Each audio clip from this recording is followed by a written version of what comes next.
A large share of men over 60 carry some degree of prostate inflammation without ever hearing that word from a doctor, only ever, it's just part of getting older.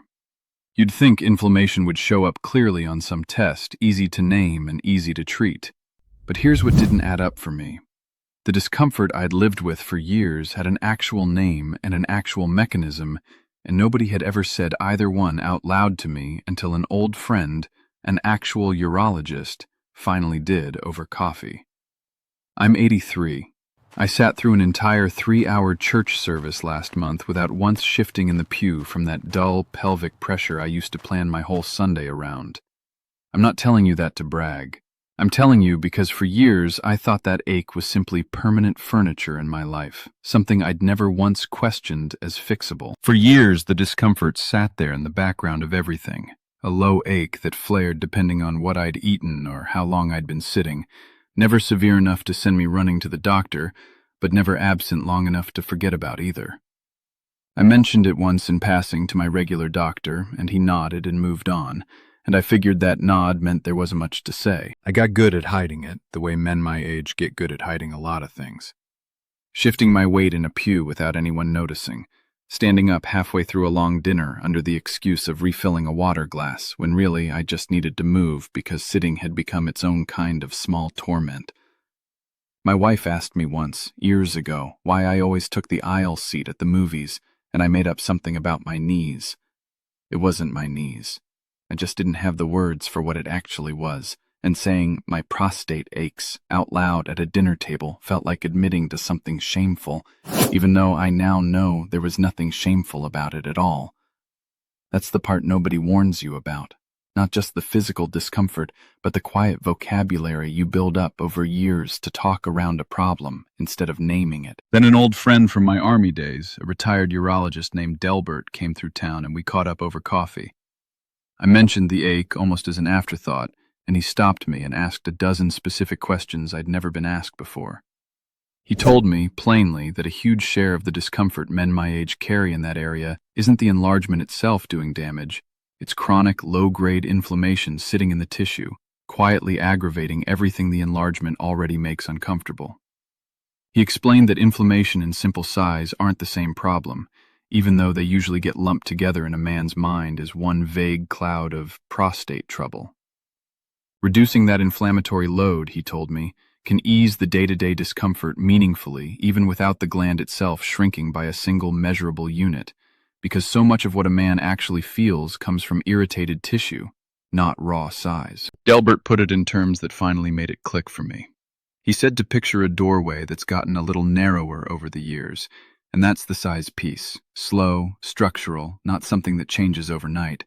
But now imagine the wood around that doorway is also swollen and inflamed on top of being narrower. That swelling is the part that actually throbs, that flares after a spicy dinner or a long car ride, that gets worse some weeks and better others for no reason you can point to. The doorway itself barely changes week to week. The inflammation around it changes constantly, which is exactly why my discomfort had always felt so unpredictable. Some weeks nearly nothing, other weeks bad enough that I'd shift in my seat every few minutes. I'd spent years assuming that unpredictability meant something was getting worse. It didn't. It meant I was looking at the wrong variable the whole time. He also told me something that took a real weight off my shoulders, that this kind of chronic, low-grade inflammation is remarkably common, tied closely to the same everyday habits that drive inflammation everywhere else in an aging body. How much processed food a man eats, how little he moves, how poorly he sleeps, how much stress he's carrying without an outlet for it. None of that was some rare misfortune specific to me. It was ordinary, addressable, and entirely within my ability to influence, which was the first time in years anyone had framed my own discomfort as something I actually had leverage over. For years, one number ran my life, the PSA. It would tick up a point and I'd lie awake the whole night, certain it meant the worst, picturing the biopsy, the knife, the end of everything. Then someone finally told me the truth no doctor had. That number doesn't measure cancer. It measures your prostate. And as we age, it climbs mostly because the gland is simply enlarging, benign, swollen, and uncomfortable, not the worst. The number was scaring me half to death over something ordinary. And the prescriptions they pushed to shrink it? They can flatten your drive completely, soften everything, quietly take the man right out of you. I wasn't willing to trade that away. There's a gentle way to support that gland, keep it comfortable, a healthy size, without surrendering any of that. Keep getting checked every year, of course. At 83, that number doesn't own me anymore. I finally have peace. Let me show you what gave it to me in this video. And if you want the simple support I personally use, there's a free presentation linked in the description below. What he pointed me toward were foods with real research behind them for calming exactly that kind of inflammation. And the anchor of the three is soy isoflavones. There's a real clinical trial where men added soy isoflavones to their diet and showed a gradual, steady improvement in urinary symptom scores over 12 months, tracked carefully the entire time. Delbert also told me something that put my mind fully at ease before I even started. A separate study looked specifically at whether soy isoflavones interfere with anything your doctor is already tracking, and found that they don't touch it at all. That mattered enormously to me, because the last thing I wanted was to introduce a new food and then spend the next year second-guessing every appointment. The other two pieces of the stack were simpler: fatty fish a couple of times a week for its anti-inflammatory fat content, and cutting back hard on the fried and heavily processed foods that had crept into my routine over the years without me ever noticing how often they showed up on my plate. Delbert walked me through why those three pieces work as a set rather than as separate remedies competing for credit. Soy isoflavones, he explained, act on the inflammatory signaling inside the tissue itself over months of steady intake. Fatty fish supplies the raw material, the same omega-3 fats your body uses to build the compounds that actually resolve inflammation once it's already started, rather than just dampening it temporarily. And cutting the fried, heavily processed food removes a constant source of new inflammatory fuel, so you're not pouring gasoline on a fire with one hand while trying to put it out with the other. Alone, each piece moves the needle a little. Together, sustained for months, he said they compound in a way that surprises most men who only ever tried one thing at a time and gave up when it alone wasn't enough. I started with a small serving of edamame or soy milk most days. Tofu worked into a couple of dinners a week, treating it as a real substitution rather than an occasional experiment. Delbert was blunt with me. Consistency over months mattered more than any single perfect meal, so I stopped grading myself day by day and just kept showing up with the habit. I also started tracking my own sleep more carefully, going to bed at the same time most nights instead of drifting off in front of the television whenever exhaustion finally won. Delbert mentioned, almost as an aside, that poor sleep keeps the body's stress hormones elevated, and elevated stress hormones feed the same inflammatory pathways we were already working to calm through food. It wasn't a separate fix so much as removing one more thing working against everything else I was doing.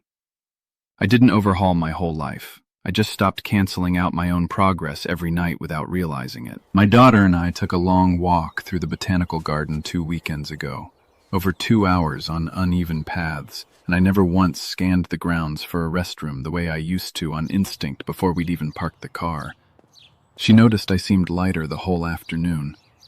I think about a man named Oren who reached out after hearing this explanation, 74, a retired mail carrier who told me he'd assumed for years that his discomfort simply meant the gland was still growing and there was nothing to do but wait it out. Once he understood inflammation was a separate, addressable piece of the puzzle, he said it was the first time in years he felt like he had something concrete to actually do instead of just enduring. Oren told me he'd actually brought up the ache to 2 different doctors over the years, and both times it got folded into the general conversation about his enlarged prostate and dismissed as part of the same thing, nothing separate worth addressing on its own. He said hearing that inflammation was its own distinct piece, something food could actually influence, felt almost like being handed a second diagnosis after living for years with only half the picture. He started with edamame, since his wife already bought it for their granddaughter and it was sitting right there in the freezer, an easy first step that didn't require him to overhaul his shopping list from scratch. He was skeptical the whole first month, he admitted, half expecting nothing to change and mostly doing it so he could tell me honestly that he'd tried. By week 7, he noticed he'd gone an entire round of golf with his regular Thursday group without that familiar ache creeping in on the back 9 the way it always had before, distracting him right when his short game needed the most focus. He said it wasn't dramatic, it was just quietly not there, which after years of it always being there was its own kind of remarkable. If you're on medication for your prostate, your heart, or your blood pressure, please hear this clearly. Nothing here replaces what your doctor has prescribed, and you should never stop or change a medication without talking to them first. Keep up with your regular checkups exactly as scheduled, and mention any new food habit to your doctor, even one this ordinary. What I want you to walk away with is this. The ache so many of us carry isn't necessarily the size of the gland working against you. It's often inflammation riding alongside it. And inflammation responds to what's on your plate in a way that raw size simply doesn't. Once you separate those two things in your mind, the whole problem stops feeling so hopeless. Here's what I settled on: a few drops a day. And let me tell you why it works. One compound calms one signal, but a swollen prostate answers when several are calmed at once. The growth signal, the inflammation, the pressure inside it. So what I use concentrates them, working as one, the way the research actually uses them, not a single ingredient pretending to be enough. A gland that stays comfortable and a healthy size, fewer trips, and the quiet of no longer fearing that number. It leaves the man fully intact, none of that flattening the prescriptions can do. It's linked right under this video, go look for yourself. It won't replace your doctor or your yearly check. It supports the biology right alongside them. I'm 83, and that number doesn't own me anymore. I think about the man I was, mentioning an old ache in passing, and accepting a nod as the end of the conversation. And I think about the man I am now, who finally has language for what was actually happening in his own body. I didn't get a smaller gland. I got a calmer one, and that turned out to be the thing I actually needed.